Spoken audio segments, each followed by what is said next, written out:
Welcome to Blizzard Fire. We hope this video helps fire up your solution.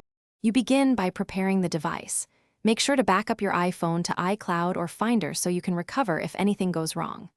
Once done, confirm at least 50% battery or connect to power and join a stable Wi-Fi network. Updates can be large, often over 500 MB. If storage is tight, delete unused apps to free about 1 GB, then restart the phone to clear caches. This reduces update errors and speeds up the download step. You tap Settings, then General, then Software Update, and the device checks for a new version. If one appears, hit Download. Make sure to enter your passcode when prompted and accept the terms. Some updates unpack before installing and may trigger an automatic restart. Once the download finishes, installation begins. Keep the phone on power and Wi-Fi to avoid interruption.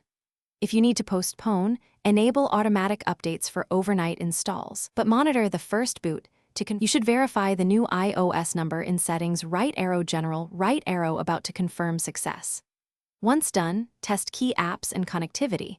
Make sure to re-enter passwords where required. If installation fails, first restart both iPhone and router, then retry the update. This fixes most network or cache problems. If errors persist, connect to a Mac or PC and perform a wired restore via Finder or iTunes.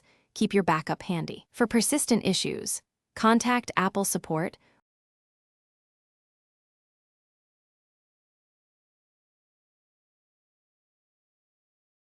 Thanks for watching. If you found this helpful, don't forget to like and subscribe.